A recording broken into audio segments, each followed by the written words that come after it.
Hello, my name is Dr. Maarten Larmuseau, and I will present you my work on the genetic genealogical project that we have already from 2009 in the Low Countries, so in Flanders and in the southern part of the Netherlands. I'm a postdoctoral researcher at the University of Leuven in Belgium, and I gave this presentation at Who Do You Think You Are? Live in Birmingham in April 2015.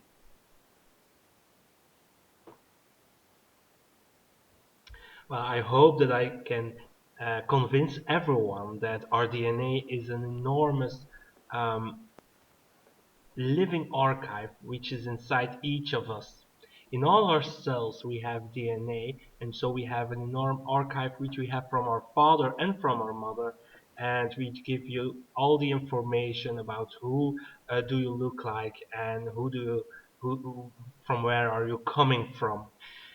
Most of the people always ask us how is it possible that all those kind of information, how do we look like, which color of eyes do we have, and so on, is all just in a simple molecule. Well, if you look to the DNA molecule, it's that simple helix structure we always refer to as we talk about DNA. And if you look to this picture, you see that this helix is made of four different um, building blocks, which are called A, C, G, and T.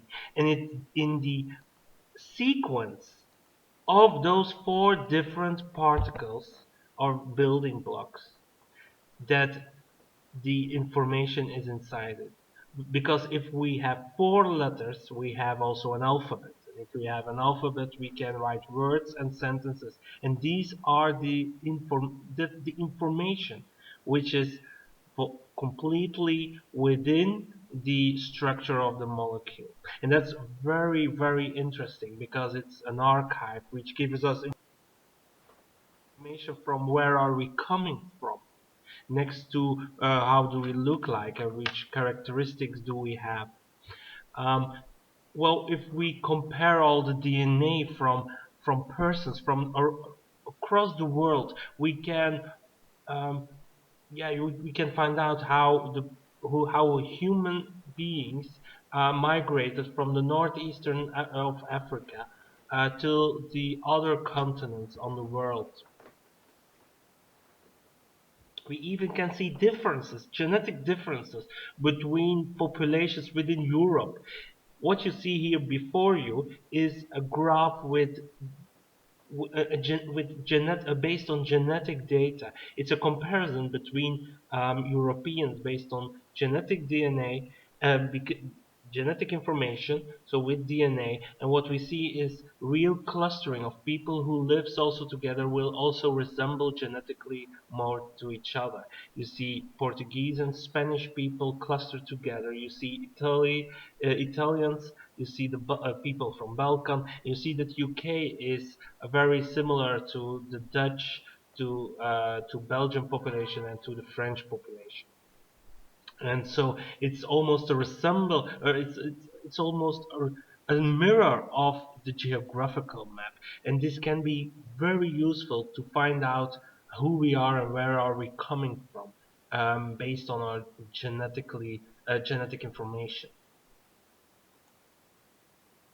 But in my talk today, I don't want to talk about our far distant relatedness, our far related members of our genealogy, but more to use genetics within family research, and so with um, close related family members to find out if our paternal ancestor 4 or 5 generations ago are really are also our biological um, um, ancestors, for example. And how can we do this? Well, actually, you can use the whole genome to work within genetic genealogy. But the most of the research will only be done with two specific markers which we can link to the maternal lineage and one to the paternal lineage. The maternal lineage is based on the mitochondrial DNA. Mitochondrial DNA is inside all the mitochondria in our cells, and the mitochondria is gives us the energy in our cell, and we only get those mitochondrial thanks to our mother because it's not on the head of the sperm cell. So we only get the mitochondrial DNA from our mother, and so if we know the variation on our mitochondrial DNA, we can we also know the mitochondrial DNA variant of my mother, of my grandmother, and so on. So we can go back in time based on our mitochondrial variation and our genealogy along our mother's side, our maternal lineage. On the other hand, we have the Y chromosome, which is linked to the paternal lineage. Y chromosomes are always given by the father to their son, and when a person has a Y chromosome, it will become a male, and so it has all the information to become a male, and so females doesn't have this chromosome. This is very interesting for Y chromosome for genetic genealogy to use Y chromosomal markers, and so I we always work more on this particular marker. Mostly we work for genetic genealogy based on the Y chromosome, and this is why we will stress this more in this presentation. So the aim is to find variation on the Y chromosome to link it with our genealogy, with our paternal lineage. Um, and how do we do that? Well, if you look to the markers which mutate very slowly, we can make a phylogenetic tree. We can make a genealogy of the Y chromosomal variants across the human population. And this is what you see in this graph. You see all the main lineages of the evolutionary tree of the Y chromosome. Each male belongs to one of those lineages, and you see that some lineages are more related to each other than others. And this is so important to differentiate families, to differentiate lineages. Um, as those lineages has also a particular distribution, and these are the distribution maps of some major evolutionary lineages of the Y chromosome. We can even go very into in depth. We can very in a high resolution. You see that you can find very easily differences within Europe between populations. So you see some variants are very frequent in the north or in the south of Europe, and so they can be very important to differentiate families.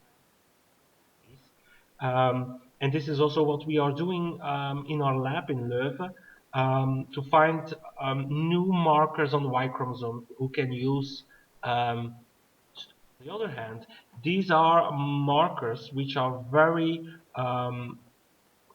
slowly, which mutate very slowly, and which actually which only mutated once in the human evolution. And this is what you see here in as a SNP, as SNP, and it stands for a single nucleotide polymorphism, and it's at a sudden moment a T, so one of the building blocks of our DNA molecule, changed to an A or to a G, and it happens once. And all the persons who have the same SNP marker will have the same common ancestor once in his when the mutation happens.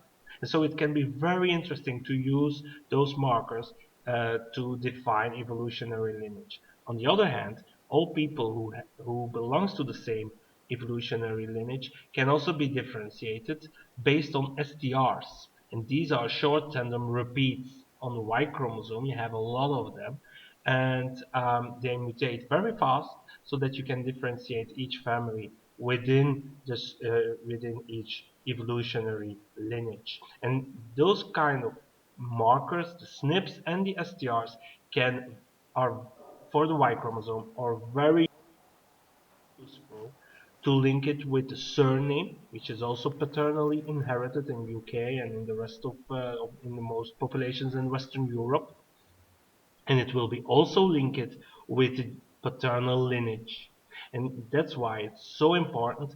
And the Y chromosome, because it has so much variation on different evolutionary levels, so between evolutionary lineages, but also between families within those lineages, and so on.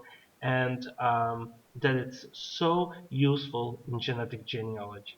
And that's why we also started in 2009 in Flanders and in the south of the Netherlands with a huge project to collect samples from people, DNA samples of people for which we have a genealogy, a paternal genealogy, and also the surname and other characteristics of their genealogy. And we collected those DNA samples by just a buccal swab. It's possible that it's also to give blood or to give a finger, but it's not that practical, of course. So we only use a buccal swab, and we sent it to our, yeah, not sent it, but we genotyped it in our lab in Leuven to find the evolutionary lineage and the family lineage of each individual in our project.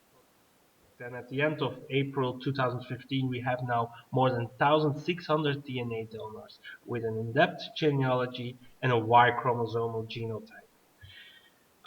We have already a lot of scientific publications which are internationally published, and we always translate our results to the broad public, and they also have their own individual result to use it within their genealogical research. For us as a scientist, the most important thing is to find out what is the value of genetic genealogy. And we have different questions to answer. And the first question is genetic genealogy useful after all for genealogists and historians? Are legal genealogies comparable with the biological ones? Do surnames provide extra information about ancestry? And where are my relatives before the origin of surnames? And at the end, is genetic genealogy only interesting within genealogy, or has it also a valuable or a high value for society? In these questions, I will answer them based on our data for Flanders and the western and the south of the Netherlands for to answer them those 5 very interesting scientific questions.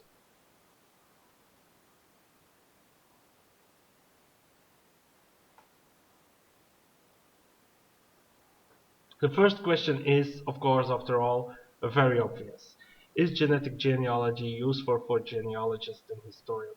Of course, you can use mitochondrial, but especially Y chromosomal DNA to combine genealogies, to confirm genealogies for each of them. Of course, the most epic story are linked to special cases like the one of King Richard III, which has also uh, wherefore the body that was found in Leicester, well, to identify it, Professor Turi King used genetic genealogy to prove it. On the other hand, they also want to prove that President Thomas Jefferson of the USA had children with his slave Sally Hemings. You can use genetic genealogy very good for this kind of questions, but you can use it also within each own family. You don't have to be a very special guy or a special family. You can use it for each family's research. But after all, still science, and it's not that easy to be sure about matches and so on. And so you have to keep aware of the fact that genetic genealogy is a science after all, and that you cannot presume easily that you have a common ancestor based on partial DNA results and so on. And to prove that, I give you our own an example of our own research that we did on the King Henry IV. He was a king of France who died in 1610 by an extremist, Catholic extremist.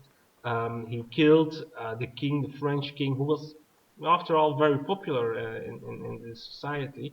But he was killed because Ravaillac, the killer, didn't believe that a king who was once a Protestant was a good a good king for France, and so he killed him, and yeah, they buried him like any other royal family member of the French of France within the church of Saint Denis in Paris, and they they digged him up during the French Revolution.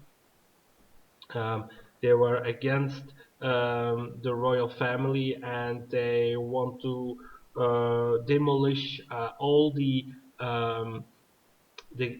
royal graves in the church during the French Revolution, and they find also the body of Henry IV, who was very good preserved, and they put him for a few days across the wall of the church so that everybody could visit him. He was still popular after all, and so a lot of people came to see him and take a selfie or something else. But after a few days, they buried him in a mass grave with other bodies of royal members, and that's the last record of Henry IV. And after a few hundred years, so in 1900, um, collectioner of in Paris said he had the real mummified head of King Henry IV. Nobody really believes him because it was not that easy to prove it. In the years 2000, um, a scientific team from France really want to prove that the head was indeed from the King Henry IV, and they did it based on morphological characteristics. There were even scientists who smell to find some flavors of a royal mummification on the head, and their conclusion was that it was that they couldn't disprove that it was the head of the King Henry IV. But nobody really believes it immediately based on morphological characteristics. You have to use genetic DNA, genetic information. You need DNA to prove it. But after all, the name of a king is not written in DNA, so you always need a reference, and that's why genetic genealogy is so good to have a reference and to be sure which mitochondrial DNA or Y chromosome that you have a relic of a specific king or a specific individual. And so they asked for reference DNA, and they find it for based due to a blood sample of who was which was uh, presumed to be of Louis the XVI, who was a king of France during the French Revolution. He was killed by the guillotine in Paris, and a lot of females want to have a relic of that, and they put their handkerchief in the blood of the king, and sell them as a relic. And this was such yeah, a vase with a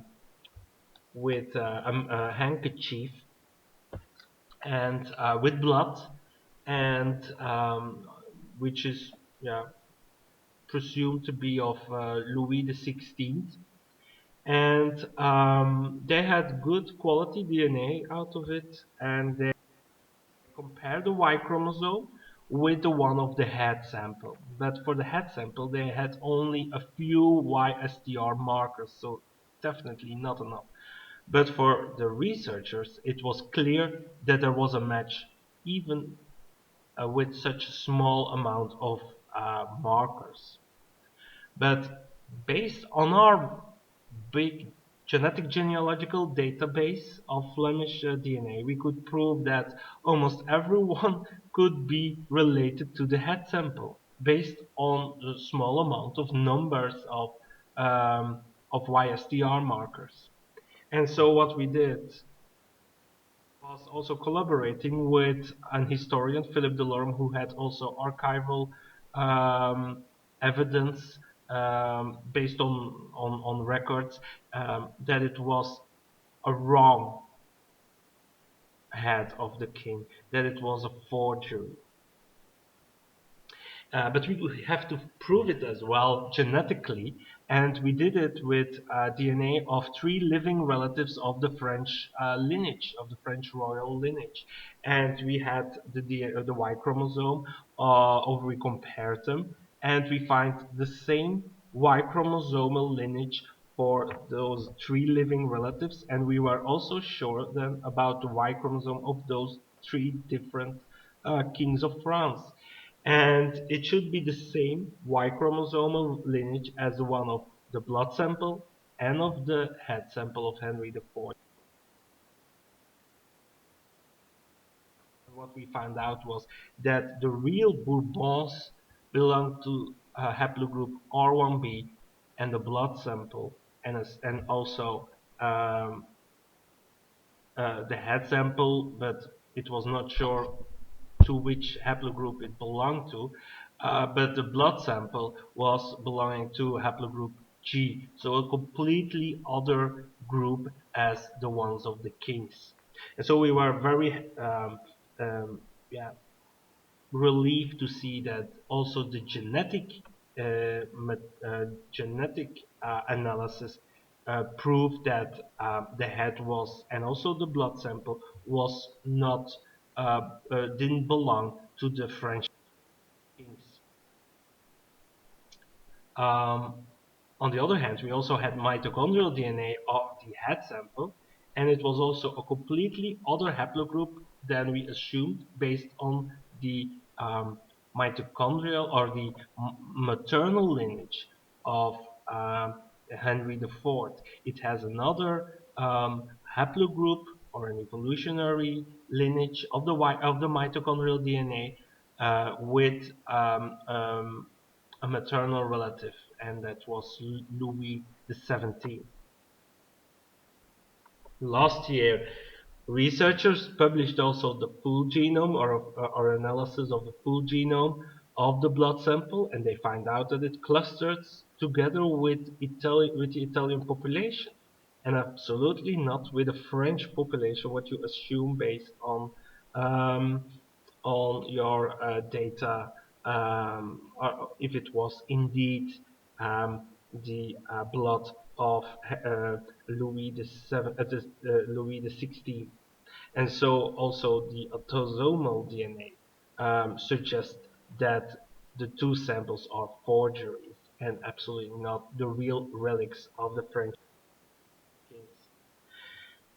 This story was all to prove that genetic genealogy is very useful for genealogists and historians, but it can be used also not only for those royal families and so on, but also for just normal families like you and me to confirm our genealogy or to enlarge it with people who has the same surname. And if you find the same Y chromosomal variant, you are pretty sure that you have your surname from a common ancestor.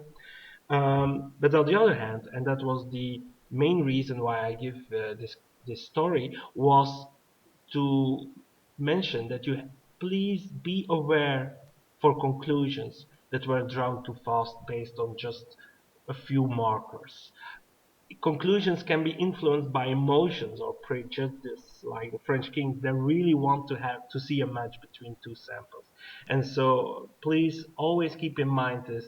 If you want to find out if you have a match with someone else, it is science, so you have to um, you need the real genetic data to prove it, and not only a partly result.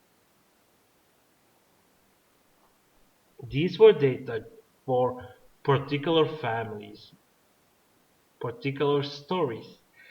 But what if we look to the whole populations? Do we see that our genealogies, based on archival records, are comparable with the biological one? And I will start this question by a story of my own family. When I was a child, I was very interested in the stories of my grand uncle, who was interested in his genealogy, but at a sudden moment he didn't like to do it anymore. He heard in the media that 10% of the children didn't have a father, um, as it was presumed to be.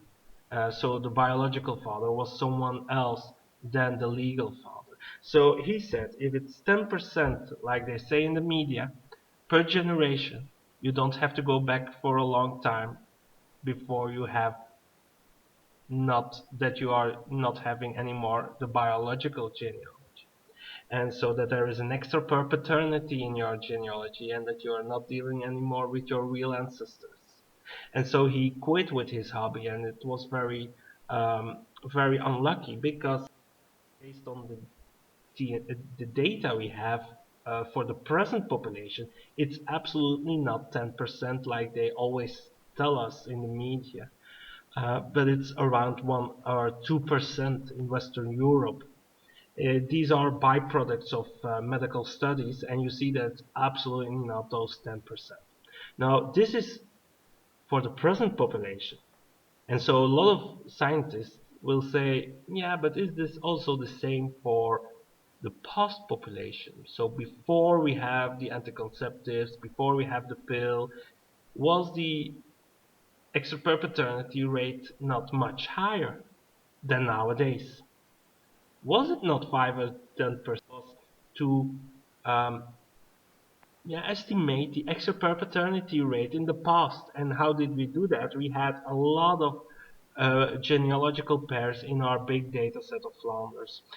Genealogical pairs are pairs of two persons which has, based on their genealogy, which has a common paternal ancestor. And is this true? If this is the truth, if this is also the biological genealogy, they need to have the same Y chromosomal variant. So we could prove if there was a mismatch or not, if there was an extraperpeternity or not. And so we could see or calculate the extraperpeternity rate if we had 100 of couples of those genealogical couples. We did a lot of studies, statistics, and so on, and what we found out was that 1% per generation in the last 400, 500 years, then was there a chance for extraperpeternity. So much lower than 5% and 10%. It's 1%, just the same number, just the same rate as nowadays, and that's very crucial. And that our paper was one of the first, was the first who proved that. And so fathers, but also genealogists can be very happy to hear this kind of research result, because it shows that um, the average past non-paternity rate doesn't change a lot for the last centuries, at least in Flanders. But we also see it in our current research that it will also be the same for the UK. This means also that there is a high guarantee that the documented genealogy resembles the biological one.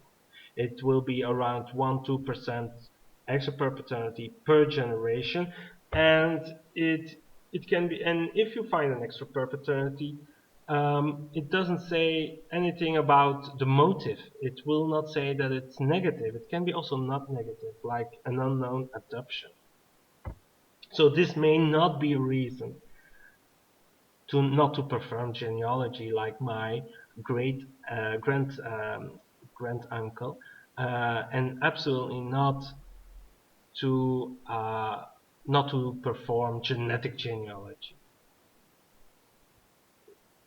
The third question is: do surnames provide extra information about ancestry? And the reason for this question is, well, our surname is much older than our genealogy, based on archival records. Our surname, the origin of our surname in the UK, but also in Flanders, is in the 13th, 14th, 15th century. So it's much older than the or most of the archival records, and that's our church records. Church registers, they start in 1600s. For the most of us, if you don't belong to a noble family, you will not go further than 1600s. Uh, Although the surname is much older, and so it can give you more idea about our ancestry, if it contains a toponym or if it has a dialect or a language, and even if you don't find evidence in the archives. And prove this, we go back to Flanders at the end of the 16th century. This picture was at that moment made by Peter Bruegel the Elder, and it's he shows what is going on in Flanders, and that's war, that is chaos. You had a lot of religious wars. Lots of people became Protestants, and they had to leave Flanders to the UK, to the Netherlands, and to Germany for the Spanish government.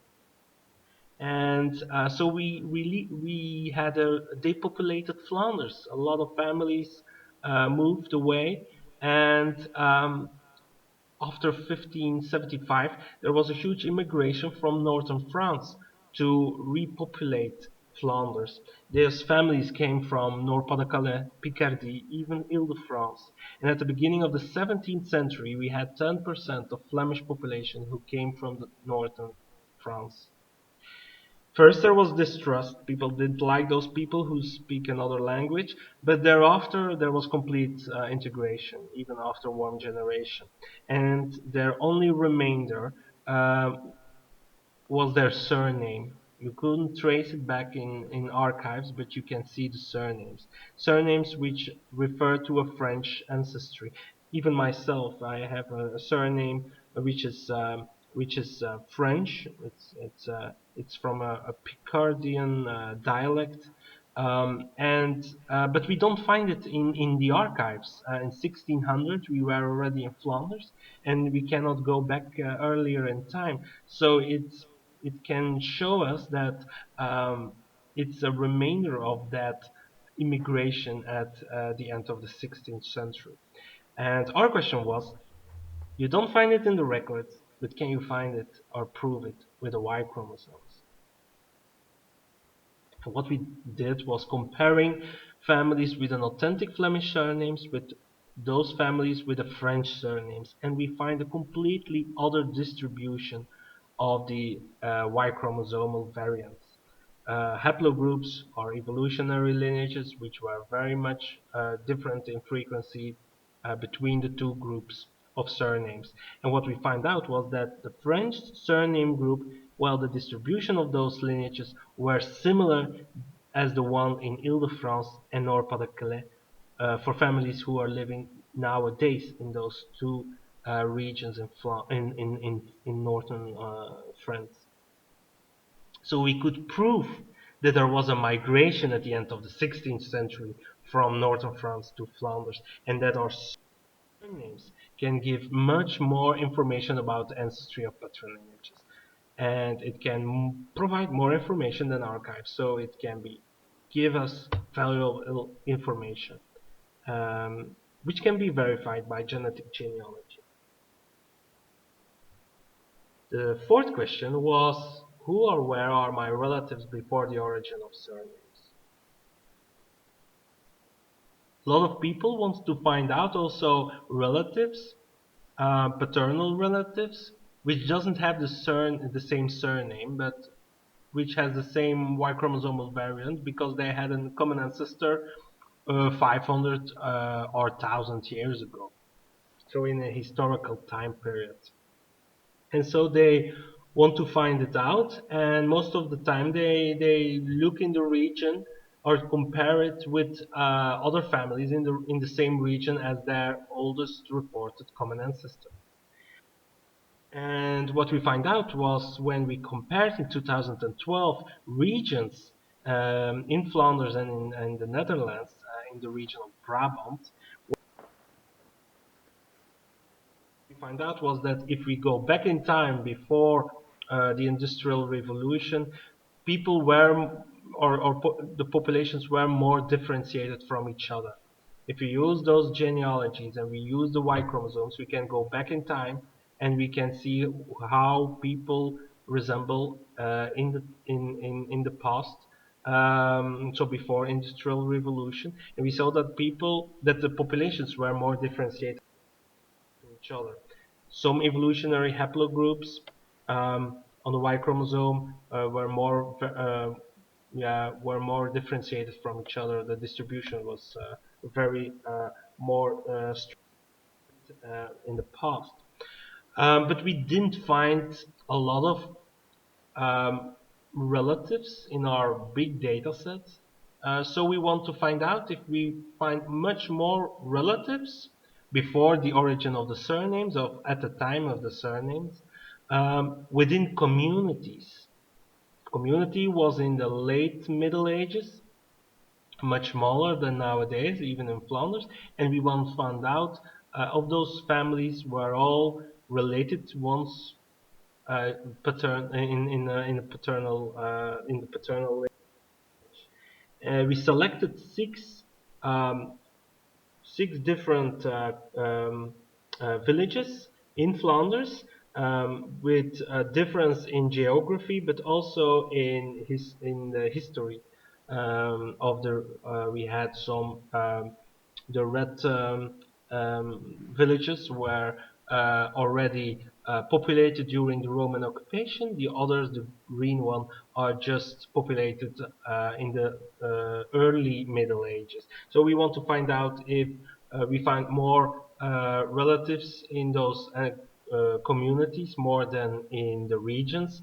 But we also want to find out what is the Y chromosomal variation within those communities when we see when the people had their surname in the late Middle Ages, to know exactly which kind of families we are looking for and who are present in those villages in the late Middle Ages.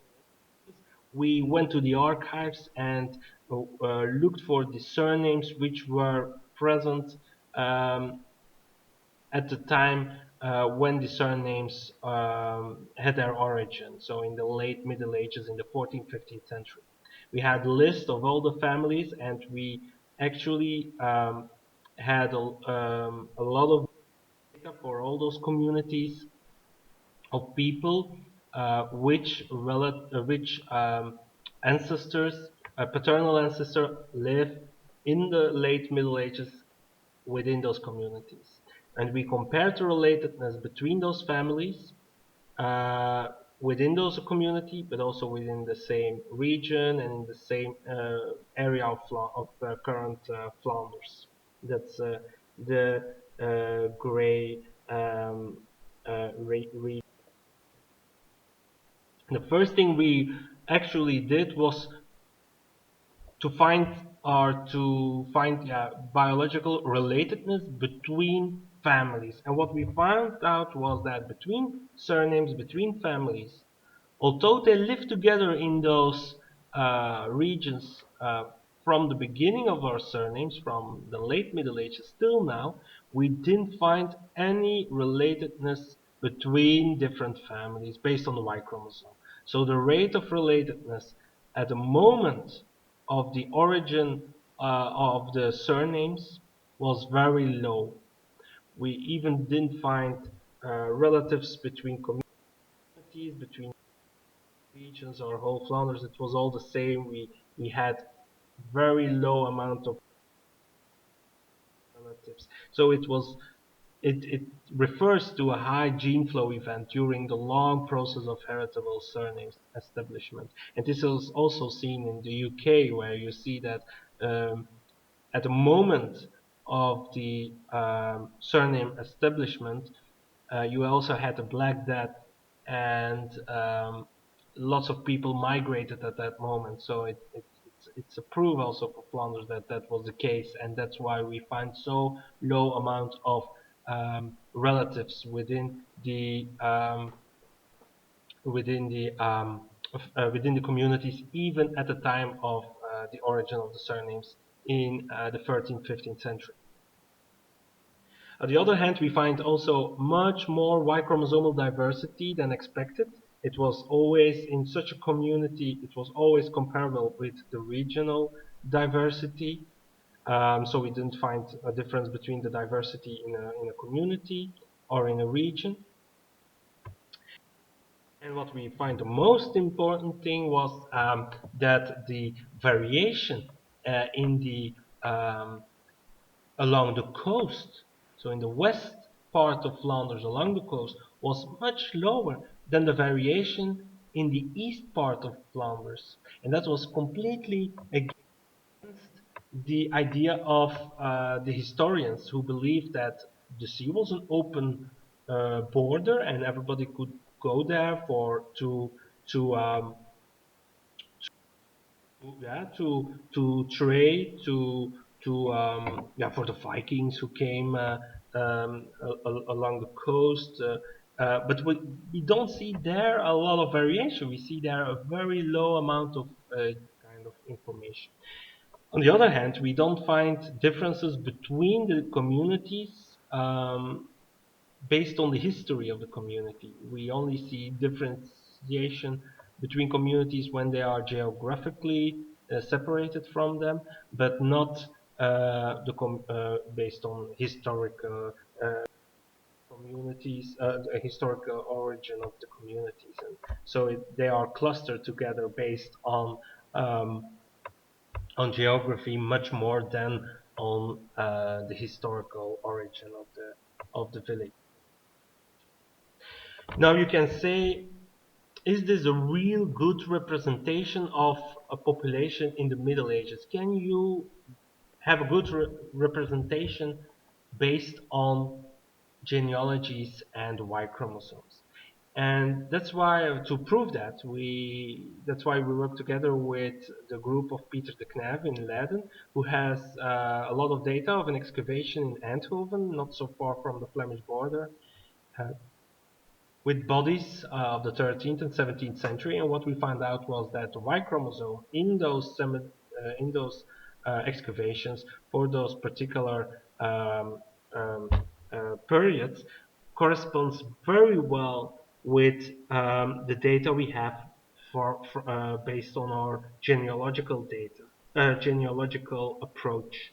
And so we can be very sure about our um, conclusions that at the time of the origin of the surnames, the persons were not related to each other, or the families were not as much related to each other, and there was a huge diversity based because of a lot of past gene flow.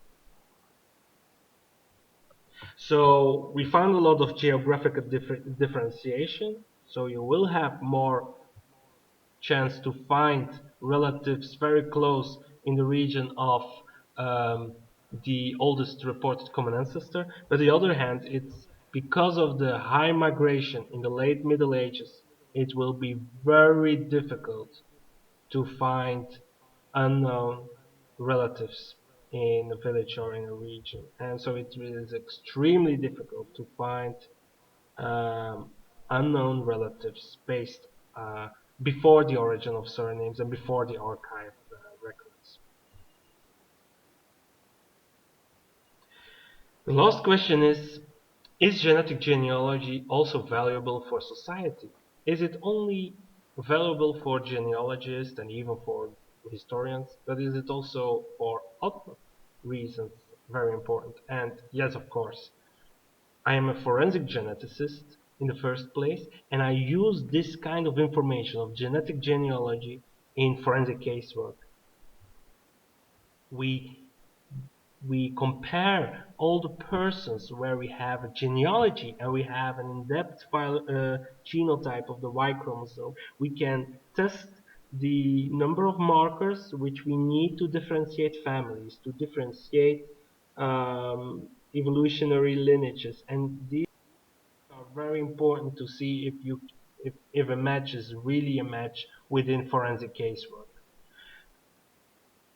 We can even test new Y-chromosomal markers to even see if we can differentiate persons within the same genealogy, within the same paternal lineage. And these are the rapid mutating Y-STRs which are published last year. But I also want to mention one particular case which we worked together with the Dutch authorities, and that was the case of Mariana Pastor, who was killed in 1999, and even in the 2012 they didn't know who was the real um, criminal who murdered this little girl, and we did a huge study um, around of all people around the crime scene, and based on Y chromosomal insights in Y chromosomal variants and in genetic genealogy, it was quite easy for the authorities and with the help of our lab in Leuven to find at least the criminal and to judge him. So it's very interesting and very important, those kind of insights in genetic genealogy for forensics genetics. We can test new genetic markers. We know how to use Y chromosome variants to estimate a surname or to know if we have to look in a particular family or not. And so on. It's very interesting. And so it's more than just only interesting for genealogists and historians. So my take-home message are very easy. Genetic genealogy is very useful for each genealogist, not only for noble families, but for each of us. And legal genealogy is most of the time also the biological one. So it can be not a reason to don't try genetic genealogy to answer your research questions. Genetics is able to confirm migration derived from the surname, but to find paternal relatedness before surnames, it will be always unsuccessful, even if you look at the time of the late Middle Ages, and even within the communal scale. And after all, it's a science. It's a citizen science because lots of people are involved and work together with us. Um, and it's a citizen science with a huge social value in forensic genetics.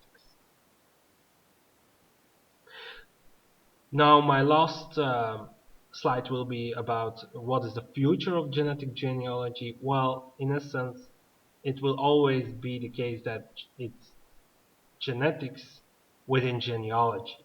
It's to complement archive records. Genetics will be never be alone It's to prove a genealogical record. It's to prove relatedness between two persons with the same surname, or two persons with the same maternal relatives, but then with mitochondrial DNA, even with autosomal DNA. It will always to answer questions within a genealogy. And so it will never be a standalone principle, because then you will do genetic astrology. You can never link a genetic marker or a genetic results to one particular past migration or historical population. And that's also, if we move or evolve to genomic genealogy, as we do the full genome of the mitochondrial DNA, if we do the full Y chromosome and even the full genome, it's always to use genetics within genealogy, and it will always depend on your particular research question. And that's my um, yeah main um, aim of this my talk, to say it's very useful, but don't try to um, figure out the ancestry of yourself based on DNA alone, because then you will do more astrology than real science. I have to thank a lot of sponsors who did this work, who funded this work. I have to thank also a lot of researchers um, at the KU Leuven, but also abroad. I have to thank a lot of historians, anthropologists, and so on. Also biologists in the main play in the main. Um, so in particular, and also biomedical scientists. And I have to thank you for your for listening to this presentation. I have to thank also the organizers of the DNA workshop at the Who Do You Think You Are live event in Birmingham in April 2015. And if you have questions about our research, you can always email me, and that's maarten.larmuseau@bio.kuleuven.be. And maybe till another presentation, and goodbye. Thank you.